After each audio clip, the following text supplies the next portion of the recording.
Olá, seja bem-vinda, seja muito bem-vindo a mais uma jornada de estudos da Bíblia Sagrada, especificamente, do livro de Daniel, o livro do grande profeta Daniel, um livro revelador, que junto com o livro do Apocalipse é um livro fantástico porque traz mensagens inspiradoras para a nossa vida hoje e também fala do futuro, sob uma perspectiva que Deus estabeleceu. Profecia bíblica é algo muito interessante. Aliás, aproveito agora, antes de começar o estudo de hoje, para dar algumas dicas para você que está nessa jornada já. Hoje nós vamos chegar ao estudo do capítulo 5, então deixa eu recomendar a você que compre bons livros de apoio. Um deles é o Comentário Bíblico Adventista, especialmente o volume que trata do livro de Daniel. Compre, adquira. Às vezes você olha um comentário e diz assim, é muito grande, é muito longo, mas se você está interessado em entender mais o livro de Daniel, vai compensar. Trate isso como um investimento, não como um gasto. Você vai crescer. Outro livro interessante é Os Segredos de Daniel, de Jacques Ducan, pela Casa Publicadora Brasileira. Procure aí na internet, na própria loja da Casa Publicadora, cpb.com.br. Também em cpb.com.br tem um livro chamado Uma Nova Era Segundo as Profecias de Daniel, de Mervyn Maxwell. É um pouquinho mais antigo esse livro, mas muito interessante também. E também existe na editora Unaspress uma série que trata de Daniel e Apocalipse. É uma série um box de livros. Você vai procurar lá nessa série, que são 7 volumes sobre vários aspectos do santuário, de profecias de Daniel. Procure lá, é um box de 7 volumes, que também tem alguns volumes específicos que tratam do livro de Daniel. Muito interessante, eles são de uma série de um comitê que foi criado há muito tempo atrás, de estudos aprofundados de Daniel e Apocalipse, chamado Darkham. Então procure lá, você vai encontrar na editora Unaspress, do Centro Universitário Adventista de São Paulo, UNASP. E claro, lembro que se você quiser também combinar um pouco seus conhecimentos com o livro do Apocalipse, acesse apocalipse.com e lá você tem um curso aprofundado, um curso maior sobre cada um dos capítulos de Apocalipse que eu fiz, e está tudo em vídeo, o material está disponível para ser baixado também, tá bom? Vamos em frente então agora, Daniel capítulo 5, uma mudança muito grande porque agora vai acabar o Império de Babilônia e a descrição aparece nesse capítulo. Vamos juntos? O ano agora muda na narrativa de Daniel, nós estamos no final do Império Babilônico agora. A história principal ocorre na noite anterior da tomada de Babilônia por Ciro em 539 a.C. Pelo menos 20 anos se passaram desde a morte de Nabucodonosor. Quem está aí como um dos protagonistas da história é Belsassar, não é Beltesazar, o nome que deram para Daniel. Não confunda, Beltesazar é o nome que deram para Daniel, aqui é Belsassar. Belsassar é o neto de Nabucodonosor, alguns vão dizer que é o neto de Nabucodonosor, pela linhagem da sua mãe. Fato que é apontado pelo menos algumas vezes no capítulo. Nabonido, o rei principal de então, o rei de Babilônia na época, estava no Líbano se recuperando de uma enfermidade antes de mais uma guerra contra Temá, na Arábia Ocidental. Ele chamou então seu filho Belsassar, a quem confiou o reino. Vamos entender que provavelmente Belsassar fosse uma espécie de corregente, ou seja, era muito comum haver nos tempos antigos o regente principal e um corregente, que muitas vezes era alguém muito próximo, geralmente o filho, né? O historiador Xenofonte registrou pelo menos 3 séculos antes de Cristo, numa extensa obra que ele tem lá, que na época da queda de Babilônia ocorreu um banquete em Babilônia, durante o qual toda a Babilônia bebeu e se divertiu a noite toda. O Jacques Ducan diz que Belsassar conhecia bem o grande monarca Nabucodonosor morto, de acordo com as crônicas babilônicas, com 104 anos, por volta de 562 a.C. Belsassar já estaria então com 26 anos na época de Daniel capítulo 5 e atuava como chefe do exército babilônico e uma espécie de corregente. Vamos então, tomando isso como pano de fundo e panorama inicial, ler agora Daniel capítulo 5 a partir do verso 1 em diante. O rei Belsassar deu um grande banquete a 1000 homens importantes do seu reino. e bebeu vinho na presença deles. Enquanto Belsazzar bebia e apreciava o vinho, mandou trazer os utensílios de ouro e de prata que Nabucodonosor, o seu pai, depois eu já vou explicar por que é citado dessa maneira, havia tirado do templo de Jerusalém, para que ele, os homens importantes do reino e as mulheres e concubinas do rei os usassem para beber vinho. Então trouxeram os utensílios de ouro que haviam sido tirados do templo da casa de Deus em Jerusalém, e beberam neles o rei, os homens importantes do reino e as mulheres e concubinas do rei.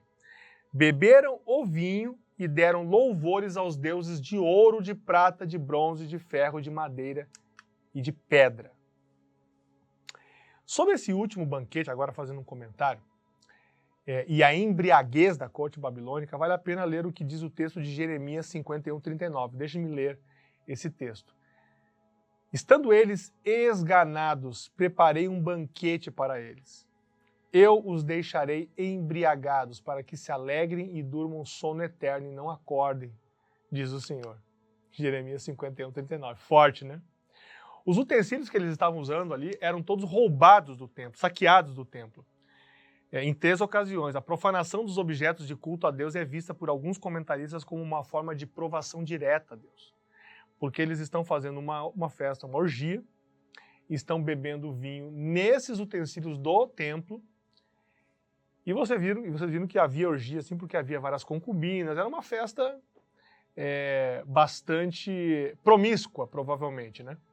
E alguns chegam a ver nesse ato uma reação de Belsazzar ao seu avô, porque Nabucodonosor foi o que terminou seus dias honrando ao Deus dos judeus, e aqui ele faz justamente o contrário. Ali havia imoralidade, e veja, alguns enxergam inclusive uma espécie de uma paródia nesse brinde que eles fazem. Por quê? No capítulo 5, se você parar para olhar os detalhes, você vai ver que a ordem dos metais ali que são citados é a mesma que tem a ver com os materiais da estátua. Lá do capítulo 2, já parou para pensar nisso? Eles vão usar os utensílios com os mesmos materiais dos quais foram feitas as partes da estátua do sonho de Nabucodonosor no capítulo 2. Veja só que interessante. Coincidência? Pode ser que não. Pode ser que realmente Belsazzar estivesse fazendo uma afronta direta ao Deus que o seu avô acabou finalmente honrando e reconhecendo no final da vida. Continuamos a leitura. No mesmo instante, verso 5 em diante, apareceram os dedos de mão humana, que começaram a escrever na parede caiada do palácio real, no lugar iluminado pelo candelabro. E o rei viu os dedos que estavam escrevendo. Então o semblante do rei empalideceu, e os seus pensamentos o deixaram perturbado. As suas pernas bambearam, e os seus joelhos batiam um no outro. O rei ordenou em voz alta que fossem chamados os encantadores, os caldeus e os feiticeiros. O rei disse aos sábios de Babilônia: aquele que ler o que está escrito na parede e me declarar a sua interpretação será vestido de púrpura, receberá uma corrente de ouro para pôr no pescoço e será o terceiro homem mais importante do seu reino. Então entraram todos os sábios do rei, mas não puderam ler o que estava escrito na parede, nem revelar ao rei a sua interpretação. Novidade? Para nós que estamos estudando Daniel, não, né?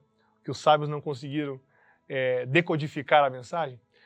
Versos 9 em diante. Com isto, o rei Belsazzar ficou muito perturbado e o seu semblante se tornou cada vez mais pálido. Os homens importantes do reino estavam perplexos. A rainha mãe, que tinha ouvido os gritos do rei e dos homens importantes do reino, entrou na sala do banquete e disse que o rei vive eternamente. Não deixe que os seus pensamentos o perturbem, nem fique assim tão pálido. Há aqui no seu reino um homem que tem o espírito dos santos deuses. Veja a expressão que ela usa. A mesma que Nabucodonosor usou lá anteriormente. Está lembrado? Vai fazendo as conexões, você que é um estudante que está interessado em aprofundar, vai fazendo as conexões entre os capítulos. É tudo um grande bloco integrador, esses capítulos de Daniel. Continua o relato aqui. Nos dias do seu pai, se achou nele luz, inteligência e sabedoria, como a sabedoria dos deuses. O seu pai, o rei Nabucodonosor, sim, o seu pai, ó rei, o constituiu chefe dos magos, dos encantadores, dos caldeus e dos feiticeiros, porque nesse Daniel, a quem o rei tinha dado o nome de Beltesazar, se acharam espírito excelente, conhecimento e inteligência. interpretação de sonhos, declaração de enigmas e solução de casos difíceis. Portanto, chame Daniel e ele dará a interpretação. É compreendido que esta mão que aparece aí é a mão de Deus, apresentando um juízo a Belsassar e a corte babilônica. Isso aparece, por exemplo, em Êxodo capítulo 31, verso 18. Lá diz o seguinte: quando o Senhor acabou de falar com Moisés no Monte Sinai, deu a ele as 2 tábuas de testemunho, tábuas de pedra escritas pelo dedo de Deus. Aí você vê o dedo de Deus relacionado com juízo, né? A escrita na parede amedronta Belsassar, pois ele sabe que é uma mensagem do Criador, o juiz divino. Não é dito se a escritura das palavras foi com letras pintadas ou talhada no gesso. Apareceu na parte bem iluminada na sala, que tinha 52 por 17 metros. Era chamada Sala do Trono. É muito interessante, um lugar de grande visibilidade. Então não foi assim uma escrita que alguém encontrou sem querer lá num cantinho da parede. Não, todos viram. E alguns calculam que havia mais de 1000 convidados nessa festa. A reação do rei é emblemática. Ele ficou com terríveis pressentimentos, relembrando o que passou Isaías quando viu a desolação de Babilônia. Você vê lá em Isaías 21, verso 3. O monarca gritou em alta voz para que entrassem os caldeus. Ele estava totalmente perturbado. De novo, eles não conseguiram ajudar. Nós já vimos isso nos capítulos 2 e 4, eu não vou relembrar mais sobre isso. Isso perturbou mais, pois ele se deu conta de que era uma mensagem forte. E aí, estudiosos afirmam que a rainha que falou com Belsassar era a rainha-mãe chamada Nitócris, esposa de Nabucodonosor. Ela tinha respeito na corte e conhecia Daniel, que nessa época já era um senhor com 84 anos. Essa era a idade de Daniel quando eles chamaram ele. A reputação de Daniel continuava excelente, assim como nos tempos passados. Fiel entre infiéis, entre infiéis, ele sempre foi a solução adequada para o reinado babilônico. E veja agora o que o texto fala, então, sobre o que aconteceu na sequência. Então Daniel foi levado à presença do rei. O rei falou com Daniel e lhe perguntou: você é aquele Daniel dos exilados de Judá que o rei, meu pai, trouxe de Judá? Tenho ouvido dizer a seu respeito que o Espírito dos deuses está em você e que em você se acham luz, inteligência e excelente sabedoria. Acabam de ser trazidos à minha presença os sábios e os encantadores para lerem o que está escrito na parede e me darem a sua interpretação. Mas eles não puderam dar a interpretação dessas palavras. Eu, porém, tenho ouvido dizer que você é capaz de dar interpretações e solucionar casos difíceis. Portanto, se você puder ler o que está escrito e me revelar a sua interpretação, você será vestido de púrpura, receberá uma corrente de ouro para pôr no pescoço e será o terceiro homem mais importante do meu reino. Então Daniel respondeu e disse na presença do rei: o senhor pode ficar com os seus presentes e dar as suas recompensas a outra pessoa. No entanto, vou ler para o rei o que está escrito na parede e lhe darei a interpretação. Tem um aspecto importante que vocês viram que Nabucodonosor era chamado de pai o tempo inteiro de Belsassar, mas o pai de Belsassar não era Nabonido? Pai no sentido de aquele a quem ele deveria muitas vezes ser a referência. Quando a rainha-mãe falou que Nabucodonosor, o pai de Belsassar, ela estava tentando mostrar que, na verdade, Belsassar deveria se reportar a Nabucodonosor como uma referência para ele. E era também muito comum usarem esse intercâmbio de expressão, por exemplo. Mesmo que Nabucodonosor fosse o avô, ele era considerado o pai no sentido de gerações, o primeiro da geração. Então é nesse sentido que você vai ver a expressão pai ali, não que fosse provavelmente o pai efetivo de Belsassar, Nabucodonosor, sim, Nabonido. Belsassar sabia muito sobre Daniel. Não se engane, não pensem que Belsassar não conhecia. Ele já tinha ouvido a fama. E Daniel acabou recusando, os presentes do rei porque ele queria eliminar a ideia de interesse próprio.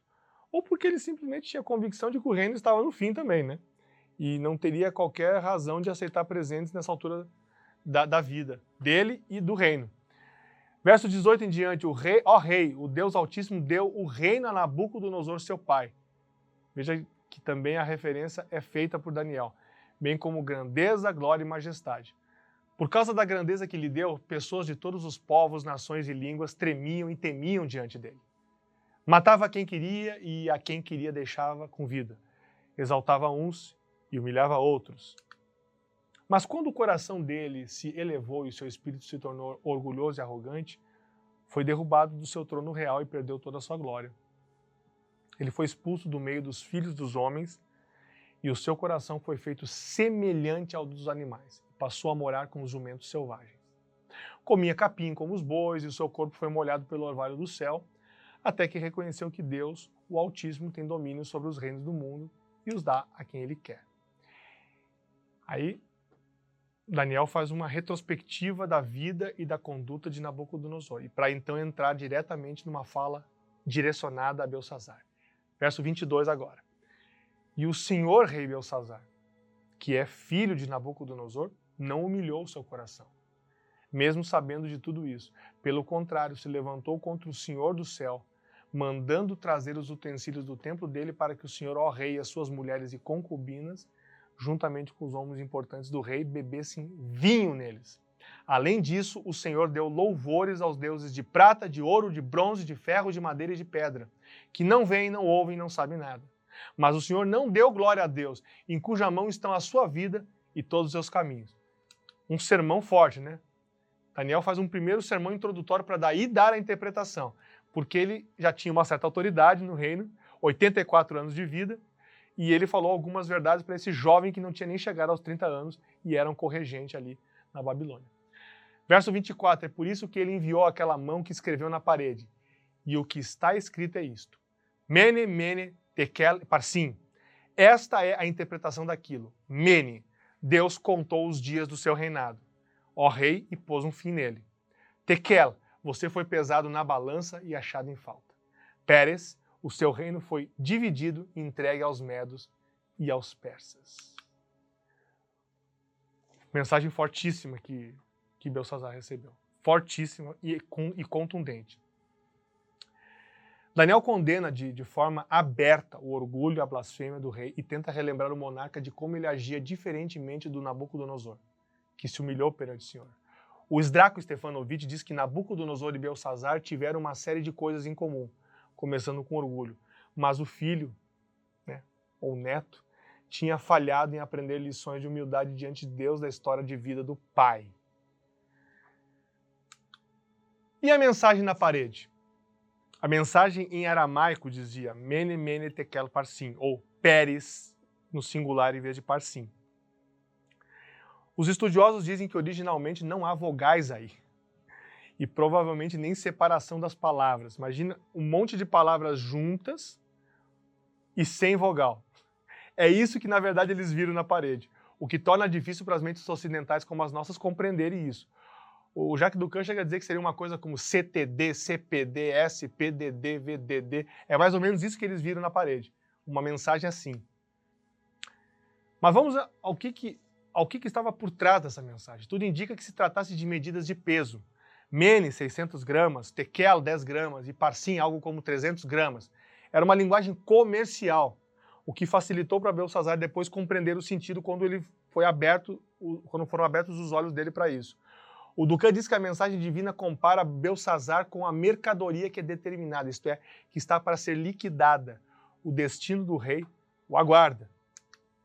Tekel vem de uma raiz que significa pesar, outra imagem do mundo comercial. Só que aqui o peso é achado em falta, ou seja, é uma fraude. Linguagem que também denota juízo, quando a gente vai para 1 Samuel capítulo 2, verso 3. 1 Samuel 2,3 diz assim: não multipliquem palavras de orgulho, que não saiam palavras arrogantes da boca de vocês.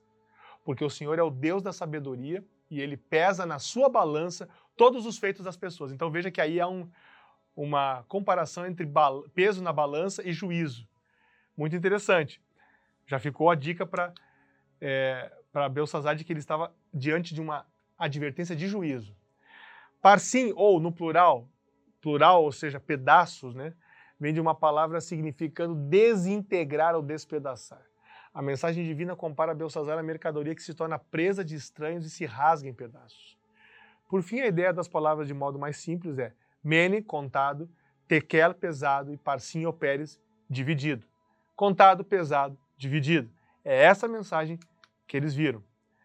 Vamos continuar então o texto, Verso 29 em diante, então Belsazar mandou que vestissem Daniel de púrpura, que lhe pusesse uma corrente de ouro no pescoço e que proclamassem que passaria a ser o terceiro no governo do seu reino. Naquela mesma noite, Belsazar, rei dos caldeus, foi morto. E Dario o Medo se apoderou do reino quando tinha mais ou menos 62 anos de idade. Já no fim de Babilônia, o rei Belsazar tenta conceder um cargo ao profeta Daniel. Depois acaba entregando, mas Daniel não faz muito caso disso. E aí agora o Império Babilônico sucumbe a um império inimigo, que é o Império Medo-Persa. Há uns escritos conhecidos como Crônicas de Nabonido, e lá é dito que um tal Gobrias, ou Ugabaru, e o exército de Ciro penetraram Babilônia sem lutar. Evidências sugerem que Gobrias é Dario o Medo. O nome Dario seria um título honorífico ou honorário, e este Gobrias pode ter adotado. Então, é muito interessante, né?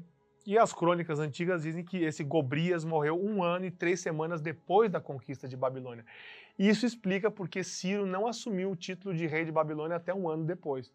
E porque Daniel menciona Ciro como sucessor imediato de Dario. Pode ter a ver com essa historicidade. Bom, quanto à identidade de Belsazar, que perdeu a oportunidade de se arrepender, os registros cuneiformes mostram sua atividade mais como corregente do seu pai, Nabonido. Nabonido ficou muitos anos fora de Babilônia em guerras, por isso acredita-se em um reinado conjunto. Porém, nos documentos oficiais não há nenhuma menção ao nome de Belsazar, somente de Nabonido. O que para alguns pode significar que Belsazar não tenha existido. Mas todos os fatos corroboram com os fatos acontecidos ali do banquete, corroboram com registros fora da Bíblia, como nós já vimos no começo. O fato de não mencionar Belsazar pode ser apenas um detalhe aqui. Banquete mal sucedido, derrota do Império Babilônico, orgulho que abateu o último monarca babilônico, e mais uma vez Daniel é levado por Deus para dar uma mensagem contundente, só que dessa vez uma mensagem de juízo imediato. Reflexões para pensarmos no capítulo 5, sobre o capítulo 5 de Daniel. Uma reflexão importante é: cuidado com a resistência que nós fazemos à mensagem de Deus. Deus tem mensagens para nós. Belsazar com certeza ouvia falar da história de Nabucodonosor, seu pai, já entenderam em que sentido, né? Seu avô, mas seu pai espiritual. Ele foi alertado pela rainha-mãe, ele foi alertado por Daniel, mas não se humilhou. Não admitiu que precisava mudar. E o seu fim foi trágico, e o fim do Império Babilônico também foi trágico. Os persas tomaram conta e depois destruíram, né? Acabaram com o que nós já ouvimos falar de Babilônia. Mas veja que interessante. Babilônia sucumbiu. Belsazar sucumbiu. Mas Daniel, com 84 anos de idade, ainda era um baluarte de fé e de fidelidade a Deus. Um homem que já podia estar, segundo as nossas perspectivas, aposentado, né? Sem se envolver com mais nada, ele é acionado pela rainha-mãe, ele faz a sua parte, ele continua mostrando que ele depende de Deus, e ele ainda dá um grande sermão para o rei jovem, para o jovem corregente Belsazar. Veja o nível de comprometimento que um homem como Daniel tem. É o tipo de nível de comprometimento que nós deveríamos levar em conta para a nossa vida. O comprometimento espiritual não é uma questão de você ter uma função numa igreja, um cargo num trabalho, não é disso que eu estou falando. Estou falando de comprometimento com Deus, independentemente de funções, de cargos, de tarefas específicas. Se você acredita no princípio bíblico, na cosmovisão bíblica, você se compromete com Deus e faz aquilo que é da vontade dele, não importa as circunstâncias, e você é proativo nesse comprometimento. Proativo, ou seja, não fica esperando ser acionado, mas você, motivado já por Deus, vai, toma frente e faz aquilo que é necessário. Esse é Daniel. Ele foi acionado, é verdade, porque ali ele tinha que entrar anunciado na corte. Era uma festa da qual ele não estava participando, obviamente. Então ele foi chamado como se fosse uma emergência aquilo. E ele chega para atender essa emergência, mas ele não deixa de dar o recado que Deus esperava que ele desse. Sabe, às vezes a mensagem de Deus precisa ser deixada para as pessoas. Nós precisamos aceitar a mensagem de Deus, mesmo impopular e incômoda para nós. Não deixe que a mensagem de Deus, por mais incômoda e impopular que seja, não faça o efeito necessário na sua vida. Vamos orar? Quero orar com você brevemente. Grande Deus, que a queda de Babilônia no capítulo 5 de Daniel nos mostre que nós precisamos nos submeter ao Senhor e que nós precisamos confiar na sua revelação e que nós precisamos, como Daniel, estar prontos a servir, não importa a idade, não importa o tempo, não importa o lugar. Que nós estejamos abertos para nos deixar ser usados pelo Senhor como instrumentos para abençoar outros. Toma a vida de cada um desses estudantes que está nessa jornada maravilhosa de Daniel, em nome de Cristo. Amém.